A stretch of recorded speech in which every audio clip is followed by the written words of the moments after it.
Hello, everyone. This is the second part of the wavelets and feature extraction video that I developed specifically to focus on the wavelet scattering transform and how we can use it to extract features from signals and images. A number of people actually contacted me following up on the previous video, and they requested that I continue and describe the process on the wavelet scattering transform. So to do that, over here, I have to give you a bit of a recap for those who didn't watch the first part of the video. So we'll start first with the recap, and then we'll start with the description with the wavelet scattering and its use for feature extraction. So to remind you or give you kind of a recap, let's talk about again the importance of time frequency analysis. Previously, we said that from the time domain, like let's say measurements, like if you look at, for example, this green signal over here, from the time domain representation, all what you can see is the amplitude of the signal at the different instances of time, as it's like it's sampled at a certain frequency. So every certain amount of time, you'll get one sample. The problem over here from the time domain is that you can't tell what frequencies contribute to your signal. So if you look into this example, there are three frequencies shown over here: red, purple, and blue. From the time domain, you don't know what frequencies contribute to your signal. We just know that this is the amplitude of the signal, and this is the time that this specific amplitude or value showed at. On the other hand, from this frequency domain, let's say representation, all what you can see is the which frequencies like contribute to your signal and by how much do they contribute to your signal. The problem with the frequency domain is that you don't or you can't really tell at what time did this specific frequency or this one or that one, or let's say in general, did every single frequency, when did they show up? At what specific time? From the frequency domain representation, all what we can say is that here are the frequencies that contribute to your signal, and here is the amount of their contribution. That's it, done. The problem over here is that I want to have a representation that will allow me or give me a view from both sides, a little bit from the time domain and a little bit from the frequency domain. And that's where the time frequency analysis or the time frequency representation come as like really handy. If you want to focus on this kind of analysis, always remember that if you're thinking, why do I need these kind of time frequency analysis? I can use Fourier. Fourier only give you this side, which is the frequency domain, let's say the power spectrum, basically. It only tells you these are the frequencies, these are the amount of their contributions, and that's it. It can't tell you the time. And that's why, or where, like techniques like the wavelet transform will come very handy. So let me go back and recap on the previous video. For those who didn't watch the previous video, if you have watched this part, please, you can straight away skip to the part where we start talking about the wavelet scattering. So from the time domain, assume that you are in a train station. In a train station, you can see a number of people distributed across a platform.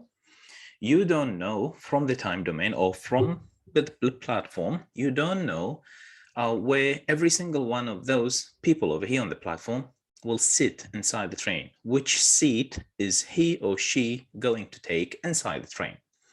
You only know that there are a certain number of people, and I don't know any details about them. I don't know where every single one of them is going to sit, in which carriage and in which specific seat in that carriage. I don't know. So I'm limited in terms of the number of or the amount of information that I can see from the time domain.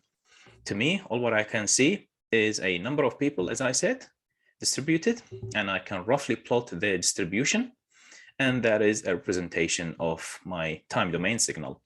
So all what I'm going to see is that I accumulated, let's say, or combined impact, and that's represented somehow as an amplitude in the time domain at a specific, let's say, instance of time. So this is what you get from the time domain. I don't know where they are going to sit inside the train. Just like the time frequency analysis, from the time domain, I don't know what frequencies contribute to your signal. On the other hand, from the frequency domain, I am inside the train. So I am in the frequency domain. I know where every single person is actually sitting. So I know, for example, the tall guy is sitting on the right, then next, or like a little bit shorter guy is sitting beside him on the left, and the next seat is empty. So what we do over here, we say, okay, think about the frequency content as a bunch of seats, and these seats are occupied by different people. If there is a person in that specific seat, then you will have a value, and we represent it as a bunch of lollipops.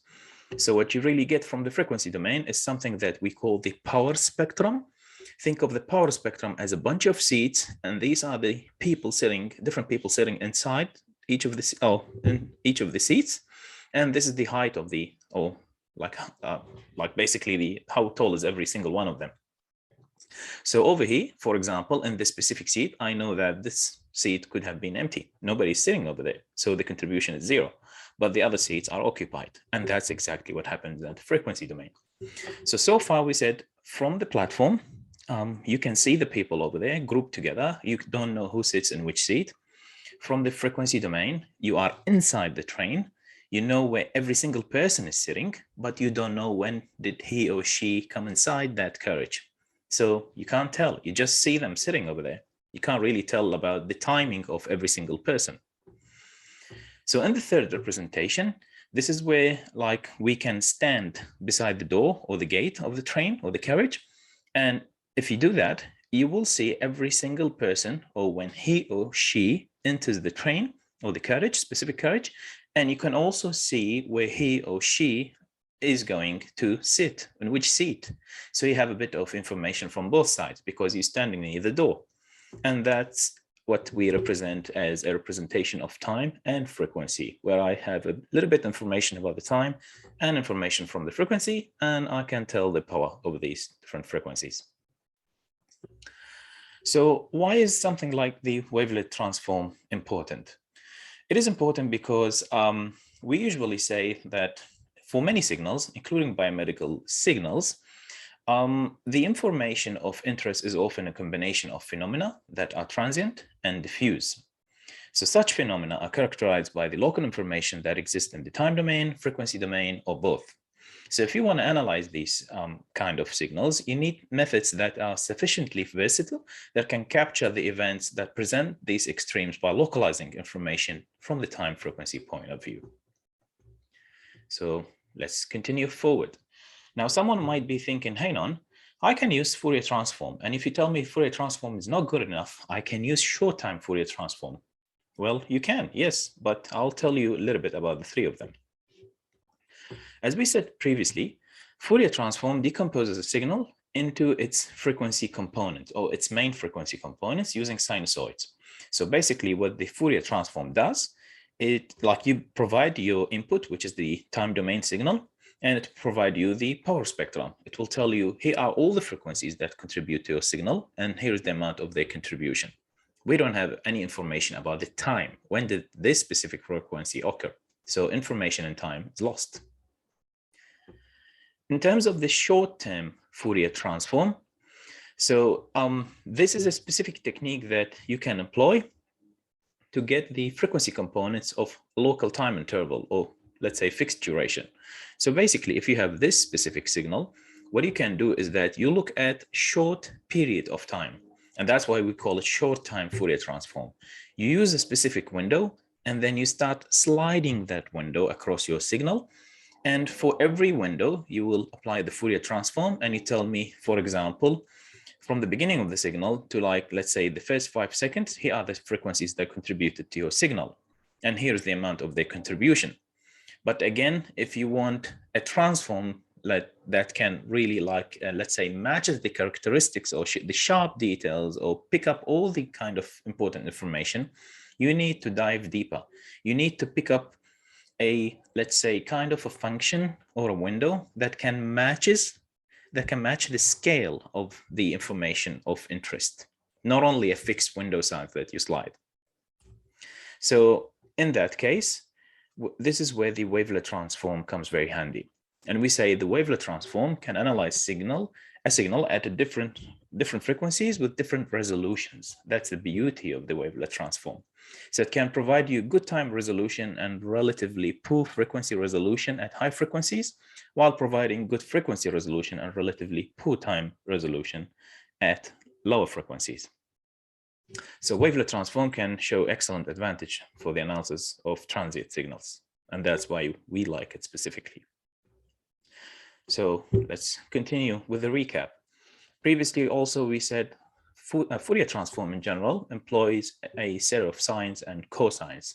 How many of them? An infinite number of sines and cosines.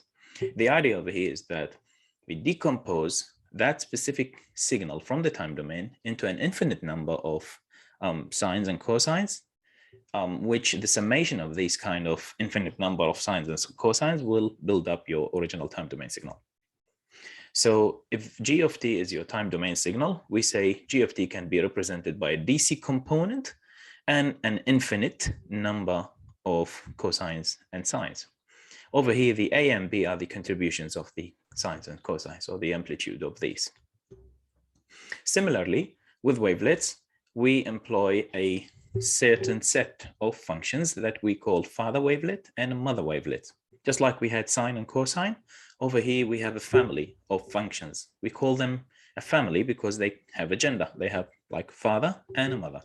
We will talk about that shortly, just to remind you of what happened previously in the first video.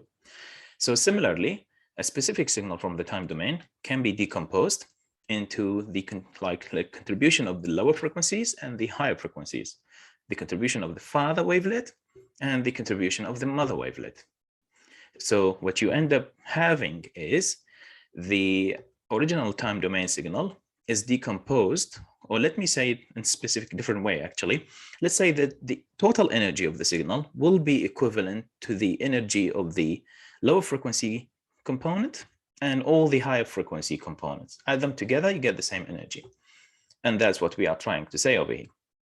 So look specifically how at the end, what you get from the wavelet decomposition is a low pass filter or a low pass component and a bunch of higher frequency filters, or let's say high pass filters in general.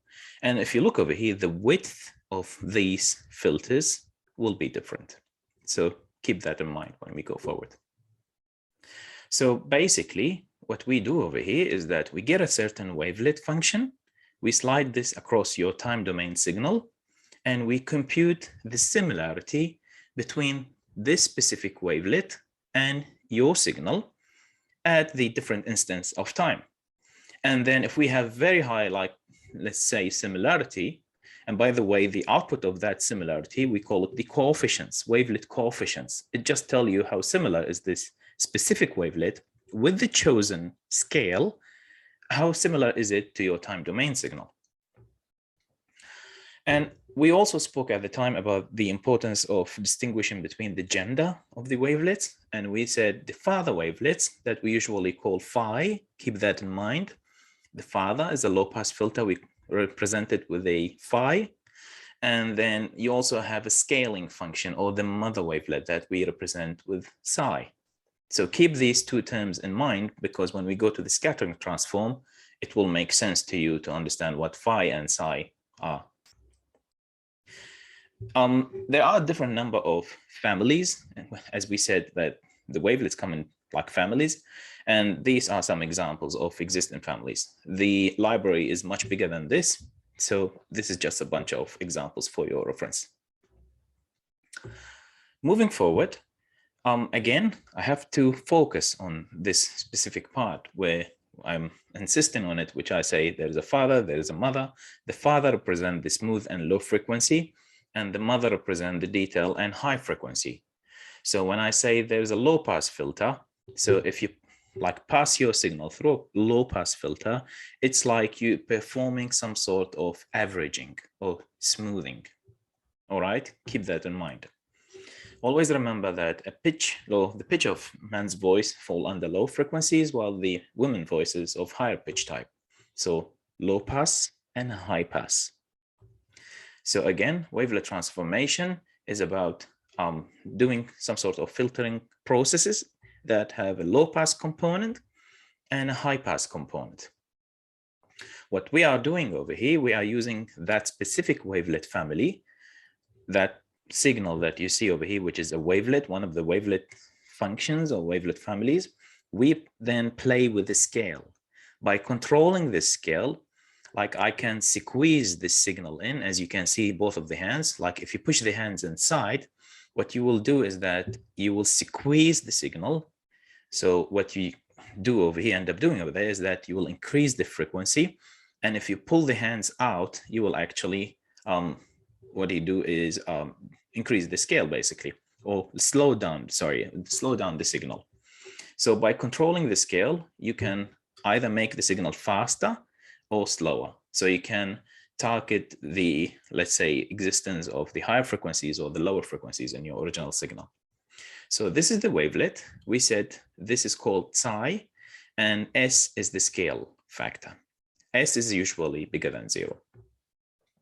So playing with the scale is very important, because scaling a signal by a factor of 2, in this example, show you the original signal had 10 Hertz, and the scaled one by a factor of 2 had 5 Hertz sine wave. So remember that division by 2, it's important when you talk about discrete wavelet transform. We will understand more about this in a while. So if the scale is bigger than 1, it means that you are targeting a low frequency component of your signal, or the slow regions of your signal. And if the scale is small, between 0 and 1, we call this small scale factor, and it targets the high frequency components of your signal. So if I know that my signal exhibit different frequencies, I'm not sure which frequencies exist in my signal. What I'm going to do is that I'll keep playing with the scale.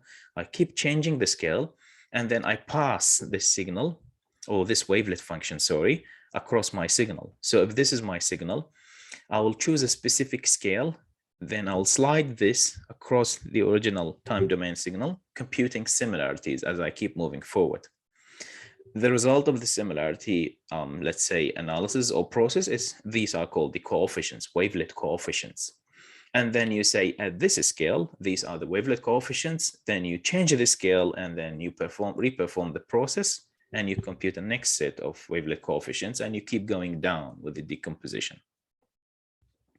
If you want to understand more about wavelets and wavelet analysis in general, I really recommend a set of videos by MathWorks by this guy, Develeka. These are really good, and anyone interested in learning more, go over there and watch these videos. They are really good.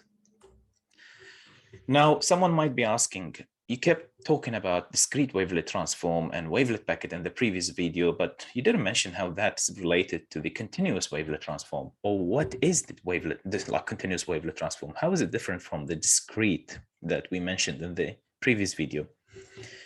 All what you have to understand over here from the previous video, if you remember, I kept talking about the decomposition into 2 parts, low pass, high pass.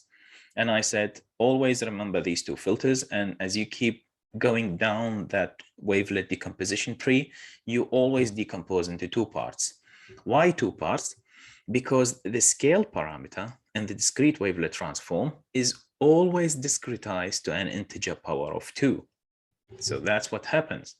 You will keep playing with the scale by an integer power of 2, which means every time you divide the frequency by 2, by 2, by 2, and that's what happened with the wavelet decomposition tree. While in the continuous wavelet transform, it discretizes the scale more finely. So it's not 2 to the power of j, it's actually 2 to the power of j divided by v. And by controlling the value of j and v, you will actually have very fine resolution. So it provides you more information. So remember, at the different scales, like basically every time you double up the scale, it's like you are actually shrinking the frequency by 2. So if the wavelet scale is 2, it means that you're dividing frequency by 2. Wavelet scale of 4, the equivalent frequency is frequency divided by 4, and so on. So as we said, the discrete wavelet transform employs a discrete set of scales by integer multiple of 2. So what happens here is that original time domain signal will be divided into two components using a low-pass filter and a high-pass filter, and then down-sampled. The coefficients resulting from passing the low-pass filter across your signal and doing that convolution process, we call this the approximation coefficient, and the coefficient resulting from passing the high-pass filter across your time domain signal, we call these the detailed coefficients. You can, of course, apply this process of decomposing the signal into two components continuously across several stages or decomposition levels, and we will show you an example. So over here, imagine that this specific signal has this frequency content. So the application of the wavelet transform in one level decomposes the signal into two parts. And again, remember, because of the discrete scale, you end up with two parts, a low frequency component or low pass filter and a high pass filter. So you can see that the original frequency content got divided into two parts. Another application, like the application basically of another scale over here, what will happen here is that you are actually decomposing the low pass filter into another two components, another low pass and high pass. So you saw the low pass got divided into low pass and high pass, and then you continue going downwards and you get another low pass and high pass from each of the components. Now, because of the way that you have been partitioning the frequency content of the signal, you will see that that specific high pass filter has a bandwidth of 4B. It has a big bandwidth. And then the next one, which is this one over here, will have a bandwidth of 2B. And then the next one will have a bandwidth of B. So 4B, 2B, B, and B. It's very important to understand that you are actually dealing with different bandwidths by using the discrete wavelet transform. Why? Because we will use this idea to build up the wavelet scattering network. Also, we mentioned in the previous video an example where we used an EEG signal. And again, EEG is the electroencephalogram measurement or signal, which is basically the brain activity. So if you sample at 256 hertz, it means that the maximum frequency that exists in your signal is 128. So the range of frequencies, that rectangle that I showed in the previous slide, it has a range from 0 up to 128. The application of the discrete wavelet transform will give me a low pass and a high pass. And remember, again, the scale of 2. So you are dividing the frequency content into two parts, from 0 to 64, and then from 64 to 128. Another decomposition will divide the 0 to 64 into 0 to 32, and from 32 to 64. Another division will give me 0 to 16, 16 to 32, and continue doing that until you stop somewhere. So it's important to understand here that because of this scaling down by 2, so you remember in one of the previous slides, I showed you the filter applied, and after that there was an arrow going down, which said we downsample the signals. So at each of these nodes, you will have a smaller window, or let's say signal, sorry, a signal that is smaller in size than the original signal. So that's why we say it's a time frequency analysis method. Not only we partition the frequencies, but we also play with the sample wise, like in the time domain, basically, we shrink it down as well. And the next one will be smaller. At the time, we also gave an example about the use of a neuroscientist for this technique to analyze the EEG signals. And we said the important frequencies of interest in the EEG signal include the delta, theta, alpha, beta, and gamma with these defined ranges. We also mentioned that these ranges could be different from one source to the other, or one book to the other book, or whatever paper that you are reading. And we said this is the rough representation. So in this case, that last node has already the contribution of 0 to 4 hertz. So it has a signal over here that is filtered to the range of 0 to 4, which cover this one already. And the next one, 4 to 8, there's another signal over here that cover the contribution of the theta. So I have delta and theta roughly. And at the time we mentioned, what about if I need the contribution of alpha? I don't have anything that looks like 8 to 12 over here. So what we can do in that case? Moving forward, we said there's another generalization of the discrete wavelet transform. We said it's called the wavelet packet transform.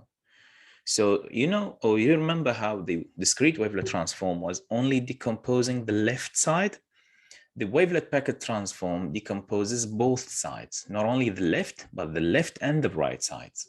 And by doing that, you end up having more control on your frequency ranges of interest. So you got the 0 to 4, 4 to 8, 8 to 12, and you can build up any other range of interest by adding some of these together because they are orthogonal, so you can add them. Imagine then we also mentioned the problem if you have so many different sensors or channels. So in this case, you have a cap with 128 channels, for example. For every single one of these, you will apply the wavelet or discrete wavelet transform to decompose that time domain signal that you collect from each of the senses. So imagine applying this 128 times in a hypothetical example. So in this case, if you have 128 channels and you extract 6 features from each of the trees or from each of the channels, you will end up with what? 768 features. And over here, again, to remind you, why did we say 6 features? Because we only use the nodes or the features from the terminals. Now, hang on. We said there's a signal over here. Why are we talking about features suddenly? The main reason is that if I have a signal, I can easily extract any sort of features from that signal, like the energy, the waveform length, the skewness, kurtosis, whatever feature you are interested in. So I can extract the energy of the signal here, and there. Why do I say 6? Because that's 1, 2, 3, 4, 5, 6.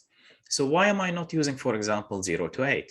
Well, you are using 0 to 4, and you are having also 4 to 8. So overall, it's 0 to 8. So you either use the parent, which has the whole 0 to 8, or you use its children, which are the 0 to 4 and 4 to 8. So I'm using the terminal nodes. I no longer need their father because I have the contribution of this range of 0 to 4 already covered. And then in the next step, I will use the 8 to 16. Why? Because in this case, if you look over here, basically the whole or basic total range was 0 to 16, out of which I covered this part by its children, and then I'm using this part to cover that whole range, and so on. You go up.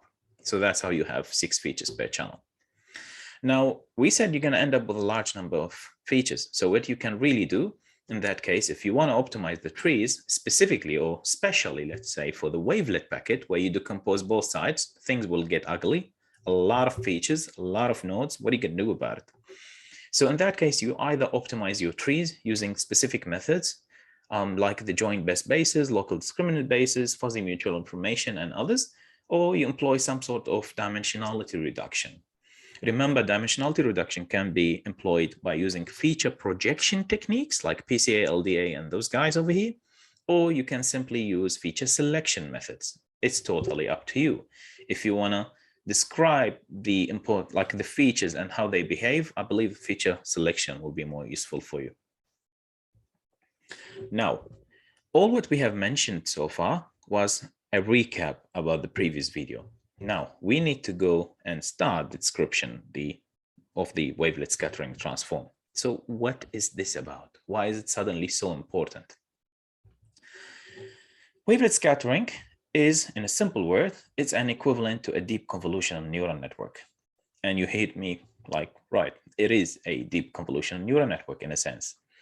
It's formed by a cascade of wavelets, modulus nonlinearities, and low-pass filters. So what is going on? We were talking about convolutions and filters and like these kind of concepts. How did we jump suddenly into deep convolutional neural network? What is the relation between the two? Before describing the relation, let me just tell you why we need this kind of transform. Because it gives us representation, or it gives us a set of features. It can extract a set of features from your images or from your signals. And these kind of features that you get from the wavelet scattering transform, they are known to be translation or shift invariant, and they are stable against time warping deformations. By using this wavelet scattering transform, there are many papers that popped up recently in the literature showing like state-of-the-art performance on many datasets.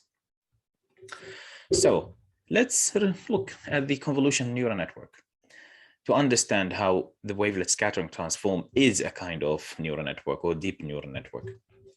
Typically, in a convolutional neural network, you have a bunch of layers. The input, which is like kind of an image in this case, and the output, which gives you the label of the different classes in your problem.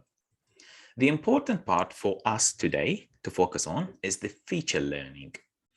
In the feature learning, you have a succession of operations involving convolution with some sort of nonlinearity that's followed by some sort of pooling or subsampling to average or regroup the variables.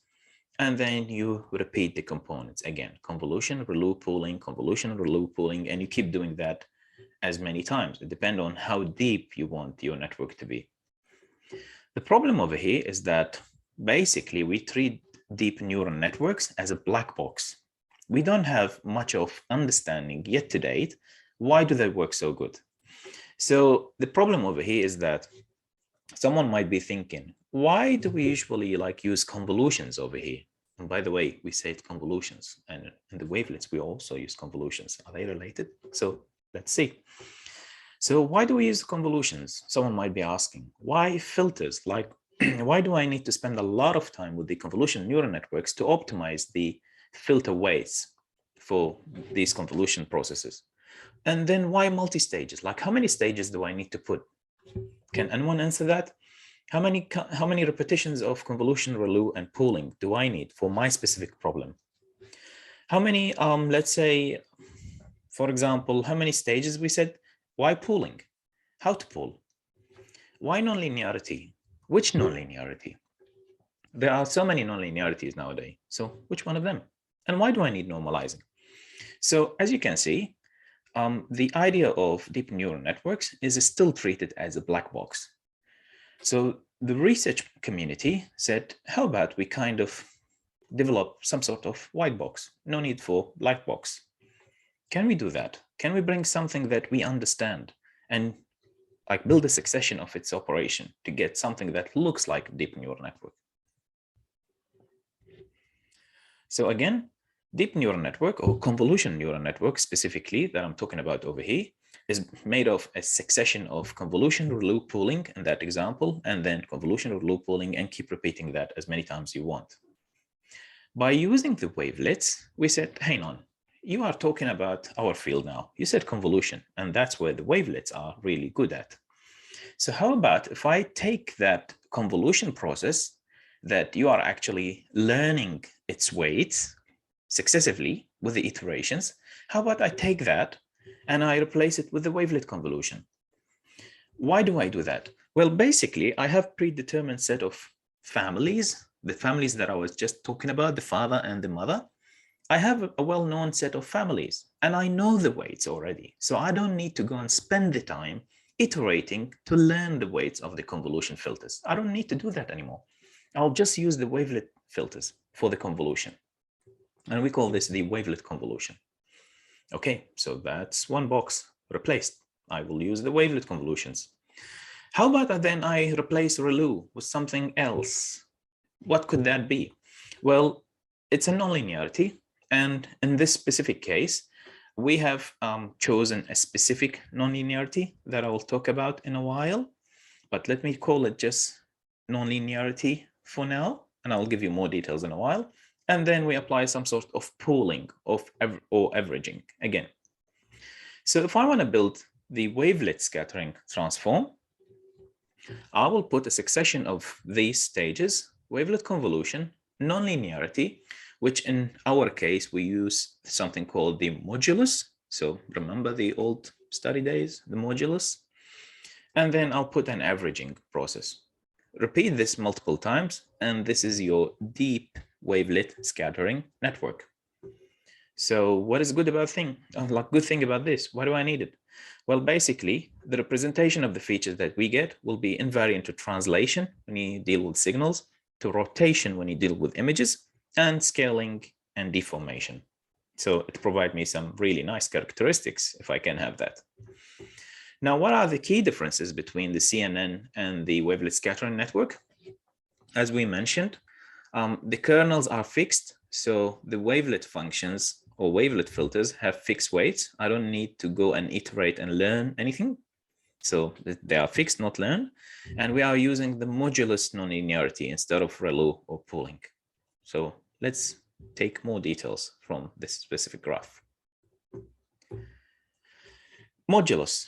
If you remember from the old days, if you have a complex number, that's z, is made of the summation of x, which is the real part, plus iy. I is the imaginary, and y is the contribution of the imaginary part.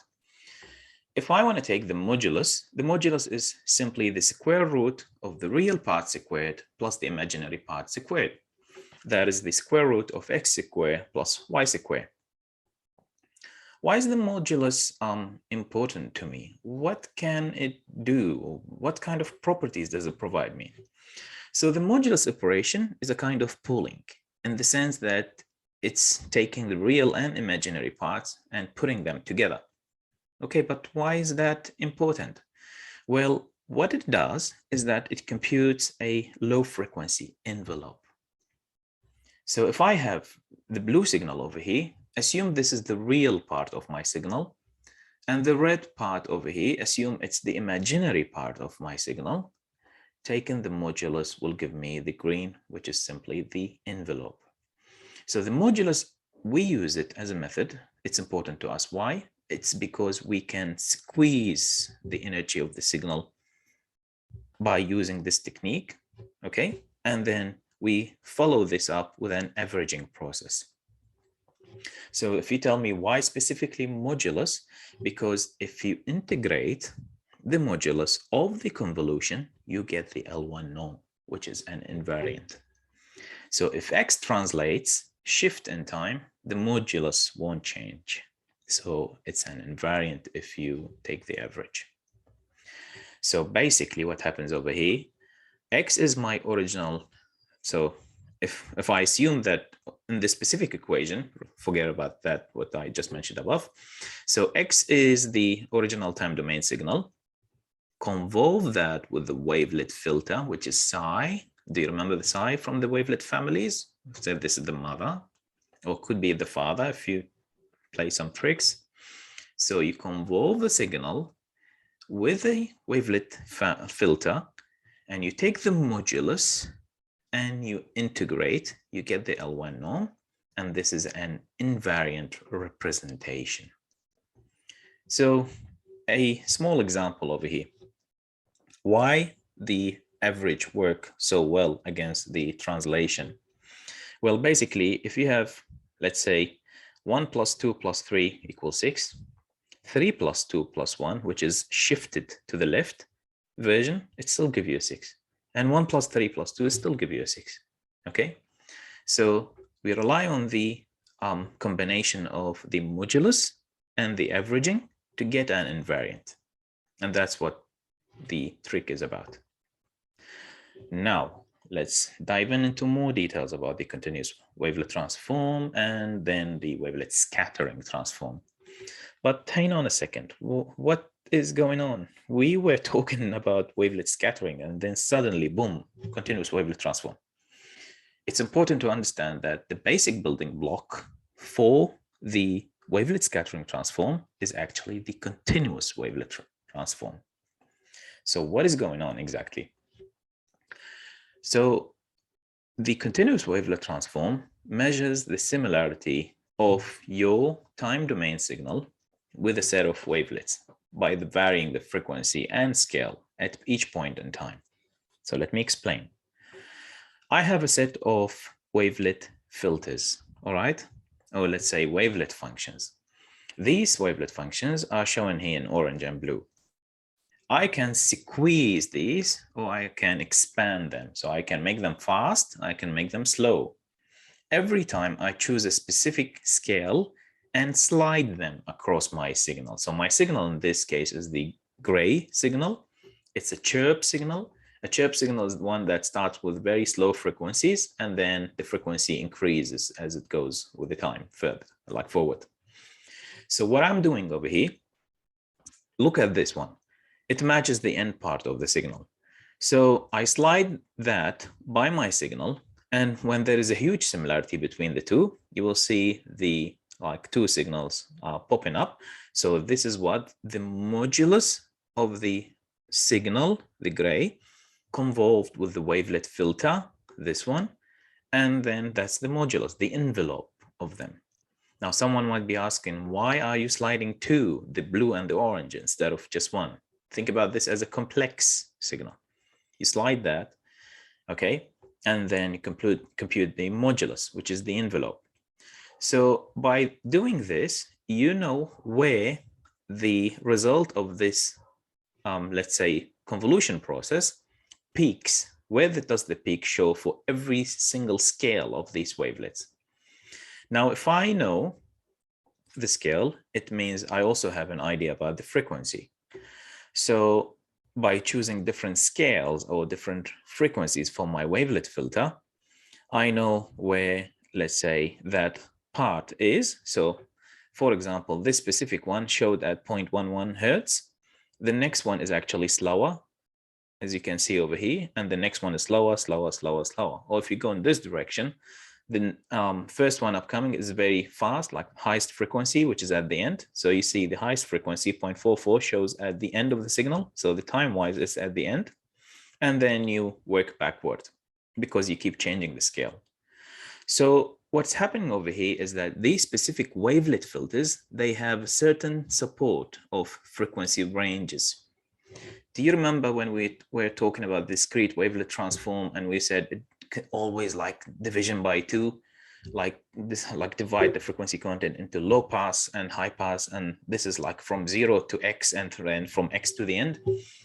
With the continuous wavelet transform, we mentioned previously that the scale is like more adjustable. You can control it in a better way, and by doing that, you will have let's say wavelet filters, the one that you slide over here, that have different support.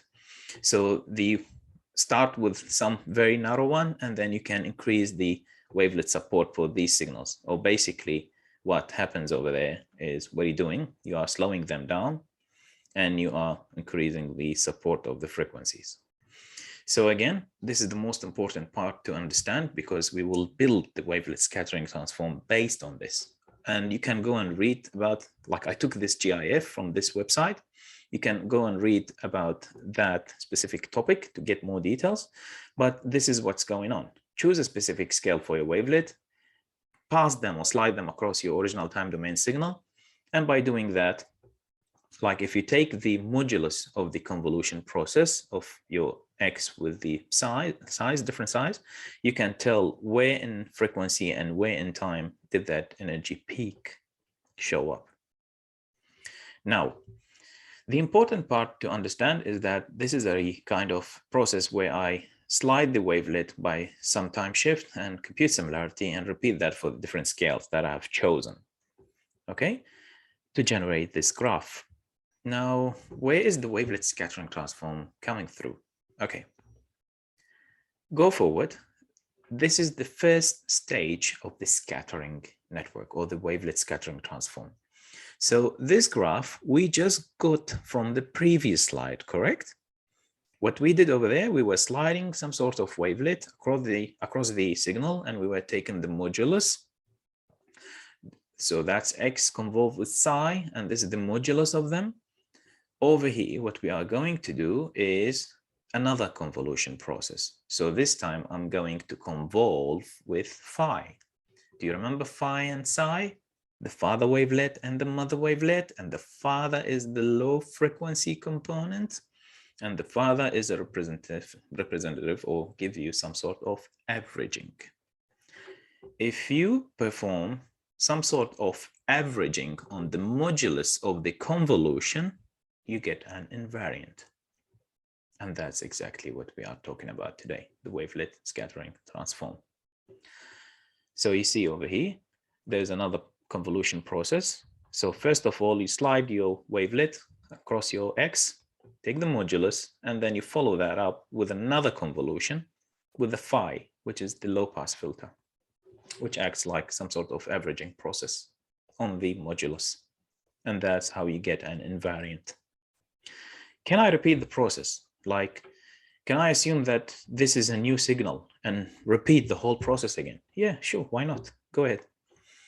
So in the second order, what you will say is that you proceed by convolving the modulus with the second order wavelets. So you know that original set of wavelet that you convolved with X and you took the modulus, consider that as your new X and you convolve this with another set of wavelets. And then take the what? Low pass averaging process. So you convolve with the low pass to get the what? The invariant that you are interested in, and keep doing that, keep going down with the decomposition levels in your tree. But most of the time, we find that 2 or 3 levels max are enough to give me very robust representation for the features. Now, wavelet scattering energy. So right now, I think you have some sort of good understanding to start with about the process of the wavelet scattering. So what you have been doing is that you have been choosing some sort of wavelets with different scales. You kept changing the scales and then sliding these across your signal. And then you kept computing the modulus of the convolution between your original signal and these filters. And we said, because of the way that you squeeze or you expand these wavelet filters, you will end up covering different portions of the frequency spectrum. So you will have very large support over here, narrower, narrower, narrower, narrower. And we said the last one is the what? Or the first one from here, from the left side, is actually the phi, which is your low pass component. All the others are the what? High pass filters, or the high pass components. Does this remind you of anything that we have seen with the discrete wavelet transform? Do you remember anything from there that looks like this? Maybe this one? Because if you remember this graph, eventually, what did we end up with? B, B, 2B, 4B. And we said that was a low pass, high pass, high pass, high pass. And the size was growing up. Do you see this one? It's double the amount, it's double the amount. So B, B, 2B, 4B, and this could be 8B, just like that. Can you relate the two now? Now, it's like important to understand further that the summation, or like that, basically the wavelet transform is unitary. So the energy of the low frequency component, if you add the energy of this node with this node, with that node, with that, with that, with that, you'll get the energy of the original signal. Why? Because you cover the whole spectrum, the whole set of frequencies. And always remember that the energy in the time domain is equivalent to the energy in the frequency domain. And that's what we are saying over here. Now, this is how the wavelet scattering transform looks like. Don't be scared. This is exactly the same thing. The black dots over here are your low pass components, and the white dots are your what? High pass components. Phi, size. So when you first start, you don't do any convolution with the psi, you straight away convolve with the phi. So basically you take the average of the input signal. That's what we do over here. Then you start using these psis, pick a wavelet, slide it across your signal, do the convolution, take the modulus, and then pick another wavelet and another wavelet. Do you remember the B, 2B, 4B? That's what you're doing over here. And then you start averaging again, and then repeat the process, B, 2B, 4B, and so on. And then take the average again and continue doing that as you go forward. You are going to extract the features from the black dots, the low pass filtering, okay? From the father nodes, that's where you get your features, not from the mothers. The mothers are used over here to decompose to get you the father wavelets. So why is that? Because the application of the modulus will allow us to shift the energy in the higher frequency bands toward the lower frequency parts in the next decomposition level. So the repeated application of the modulus of the wavelet transform moves the energy contained in the higher frequencies of the initial signal toward the low frequencies. At each step of the scattering transform, the energy in the lowest frequency band is output by the convolution with phi, and that's what we said, the black dots. The remaining part, so the remaining energy that still remains here in the high frequency component, will be shifted toward the black dots in the next level. That's the beauty of the modulus. That's why we picked up the modulus. So the coefficients will be critically sampled. So you remember how we said previously that at each of the nodes you had a signal where you can take the energy of that signal to represent your feature or features. We also have some sort of coefficients or a tiny signal at each one of these black dots. Okay, and that's where you get your features. If you want to read more about the decaying of the energy, go read this paper, which is called Exponential Decay of Scattering Coefficients by Irene Wolfsperger. I think it's available on arXiv. One thing to keep in mind that the sequence of edges from the root to a node is called a path. So this is one path. From the root to a specific node is called a path. And from the root to another node is another path. Why do I need the idea of paths? Why don't we just say black dots, white dots? Well, they usually use the idea of paths. I'll show you an example later on. So I found this figure again, which is a wavelet scattering transform representation. And what it's saying over here is that it's decomposing X into a bunch of, let's say, another set of rectangles. Think of these as your filtering processes. The X convolve with psi, and the blue is slightly different. So you can see there's one blue, a bunch of greens, blue and greens, and that's what's going on over here. Does this remind you of anything again? Because we said these are high pass filters and this is low pass filter. If I put some coloring over here, low pass, high pass, do you remember the B, 2B, 4B example, this one? So if I just put the same colors, kind of, so this is the blue, green, green, green, green, green, green, green, and so on.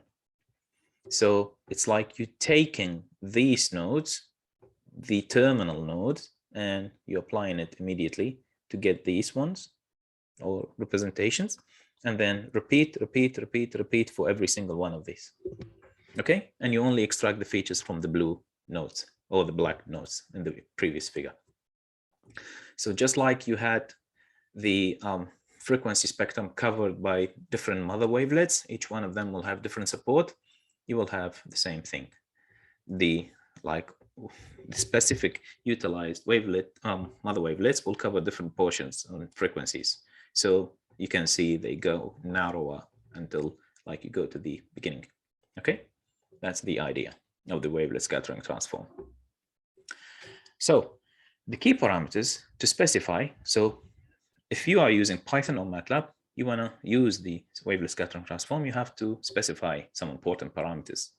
Okay, and these include the scale of the time invariant and the quality factor of the scattering filter bank. What is the quality factor? It's basically the number of wavelets per octave. Okay, so the wavelet transform discretizes the scale using the specified number of wavelets. In MATLAB and Python, or CaiMatchU specifically, CaiMatchU is like one of the really good libraries to implement the wavelet scattering transform in Python. Both of MATLAB and CaiMatchU, they employ number of 8 for the quality factor, which is the number of wavelets per octave in the first filter bank, and 1 in the second filter bank. The invariance scale, so again, choosing a suitable invariance scale would require some sort of understanding about your problem.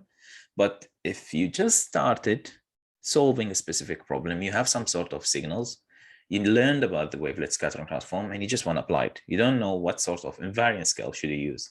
What you can do is just go ahead and try different numbers and see which one works best. And then you can take it from there to understand why did it work the best. what's specific about that scale.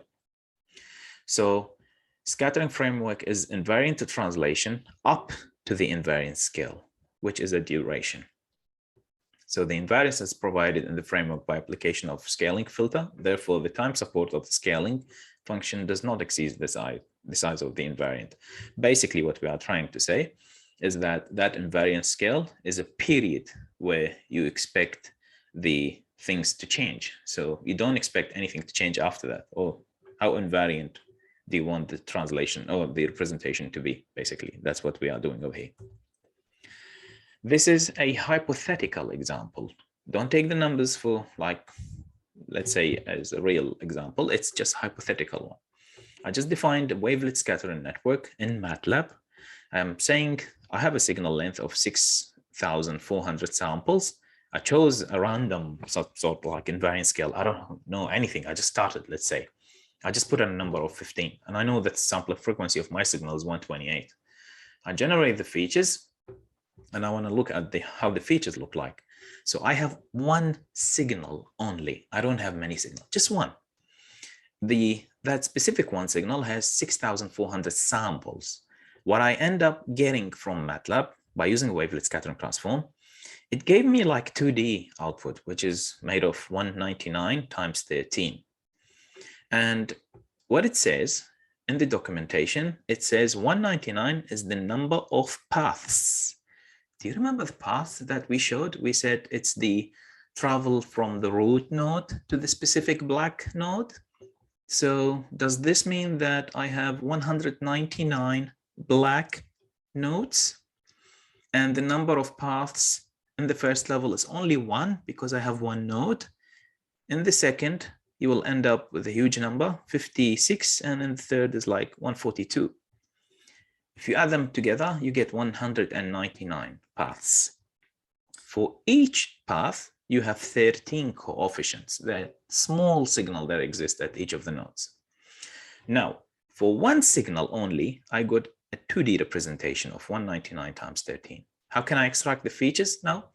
It's up to you, basically. You want to reshape it and use the whole set as features, or you want to average across the first or second dimension.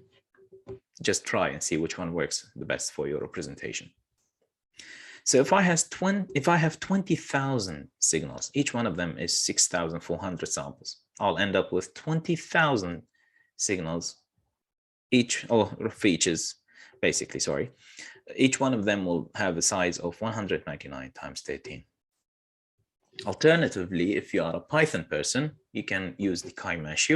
There are some really good examples to teach you or guide you through the use of Wavelet Scattering Transform with some amazing accuracies for the testing set. So with chi-mesh, you can actually see some examples that are applied on 1D inputs, signals, 2D, and 3D. So go ahead and play with examples, install the library, okay? And yeah, have a look. There are some amazing examples also in MATLAB targeting different problems and gives you a lot of details. So the documentation of MATLAB is really good to understand things, how things work most of the time. So these examples are awesome. I really recommend, if you are a MATLAB person, to start from here, okay? And just apply it and have some sense of how things work. And you can see what they are doing in these examples, show you how simple things are now. No more repetitions, no more iterations with deep convolution neural network, and you spend 1 or 2 days waiting for the network to learn. No more that. That's it. You just use some sort of wavelets. The weights are predetermined. Just apply it. And then you end up selecting something simple like linear discriminant analysis classifier or support vector machine classifier, the linear version, and you get some amazing outcomes. Here's one example that I also picked from there. In this example, you are doing texture classification. You have 810 images in a total of 10 classes with 81 images per class or per texture. Each image size is 200 by 200. So you divide that into a training and testing set, and then you build your wavelet scattering network with an invariant scale of 150. And this is how you build it in MATLAB, where you end up getting for each image that is of size 200 by 200, you get an output feature matrix, which is 391 times 7 times 7. So what you can do is that you can average across the second and the third dimensions to get your features, or you can just reshape and give it to the classifier and see what you get. So you have to try the different representations to see which features or which feature representation work the best for your problem. So that's all. It's very simple. This is the results that they reported for that specific problem. So hope you have a good understanding now, or at least some sort of basic understanding of how things work and why is it important to use the wavelet scattering transform against the convolutional neural networks. So I hope you learned something, and yeah, that's all. Thank you.